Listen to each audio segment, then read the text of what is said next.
I'm Satya, Assistant Professor, Department of Computer Science from KCS Kasinadar College of Arts and Science.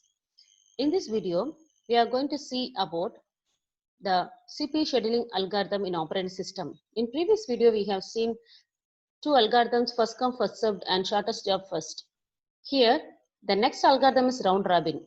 Round robin algorithm means each process gets a small unit of CPU time, that is time quantum, that is defined as Q, usually 10 to 100 milliseconds. After this time has elapsed, the process is preempted and added to the end of the ready queue.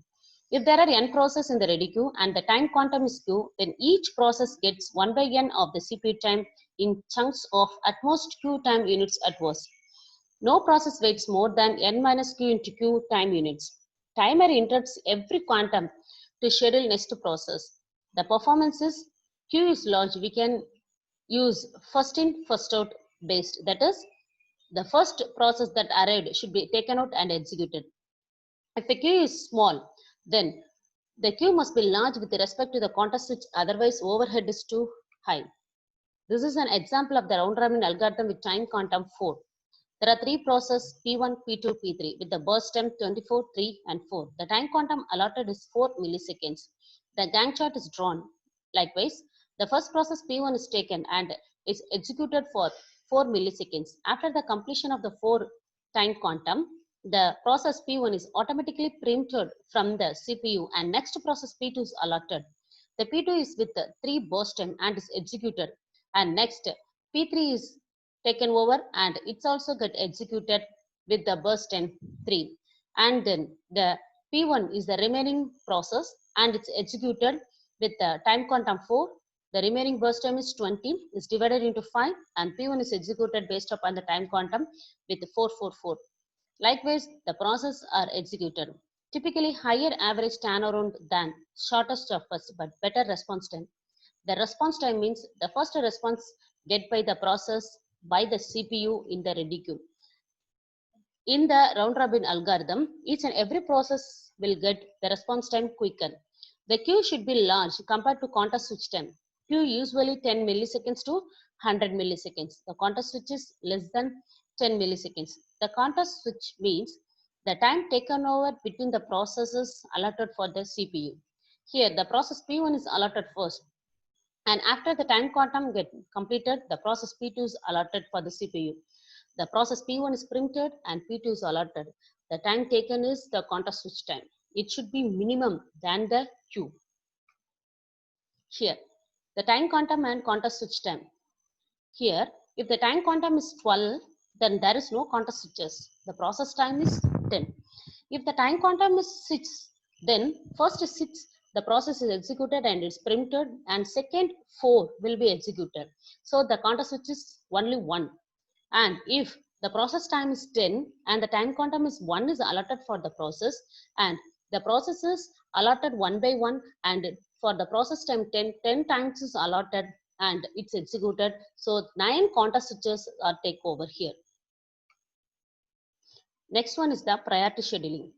Based upon the name, the CPU scheduling algorithm, the CPUs pick up the process based upon the priority. A priority number is associated with each process. The CPU is allocated to the process with the highest priority than the lowest priority. Here also two types, primitive and non-primitive. Primitive means if the process with higher priority is waited in the ready queue, the currently executed process is printed from the CPU. The shortest of first is priority scheduling, where priority is the inverse of predicted next CPU burst time. The problem arrived in the priority scheduling CPU algorithm is starvation. That is, the low priority process may never be executed and waited in the ready queue for a very long time. That process can be solved by the solution aging. Aging means as the time progresses increases, the priority of the process, that is the lower priority process, is given first and it's executed. The process waiting in the ready queue for a long time, then that process is known as the aging, and the priority given for the aging process to be executed, then that type of process can be executed first. The example of the priority scheduling is there are 5 processes. The burst time is given for each and every process, and the priority also given for each and every process. Here, the first priority is given for the process P2, and next the priority is given for the P5, and next P1, next P3, next P4. Based upon this, the Gantt chart is drawn and the burst time is also taken over for the completion of the execution. The P2 is executed for the burst time 1, next the P5 is executed with the burst time 5, and the waiting time is here included with the previous completion 1 plus the P5 5, 1 plus 5 6. Next P1, P2 and P5 is completed in the time 6, and next P1 is going to be executed with the time quantum 10. So 10 is added with the waiting time 6. So 16 is put on the completion of the P1 process. Here the waiting time for each and every process is calculated. P1 waiting time is 6. P2 is 0. P3 16. And P4 18. And P1 1. P5 1. The waiting times are added and average is calculated. The average is 8.2. Here mostly the priority scheduling, the waiting time can be is an optimal one only.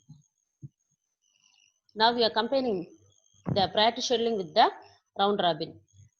The priority is allotted for the 5 process and the burst time is given for the 5 process and the time quantum is allotted only for the 2. Run the process with the higher priority first only. Process with the same priority run the round robin. First P4 process is get executed because it is with the high priority. Okay, and after that the P2 is executed because P2 and P3 is the same priority, but the time quantum is 2 only. So only 2 milliseconds is allotted for the P2 and P3 and the processes get executed.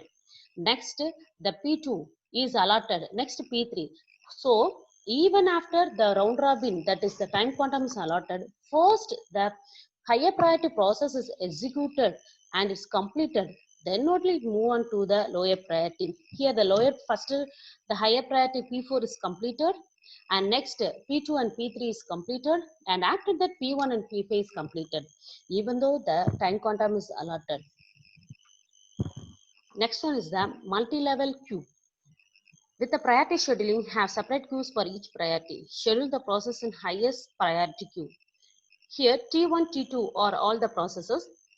The processes are divided and put in a separate queue based upon the priority. Priority 0 is the highest priority and the process with the priority 0 is allotted in a queue and process with the priority 1 is allotted in a separate queue. Likewise, we are having multi-level queues and each and every queue have the collection of process with the same priority.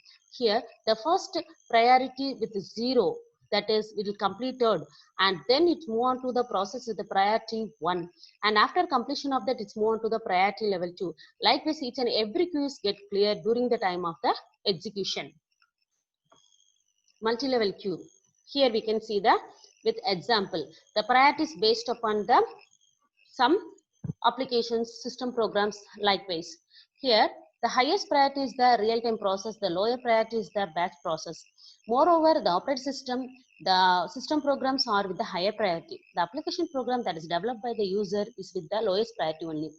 The real-time process is with the higher priority. The system process is next, the interactive process, and next one is the batch processes.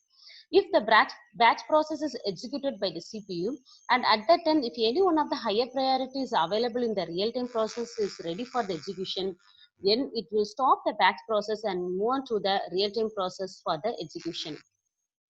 The last one is the multi-level feedback queue.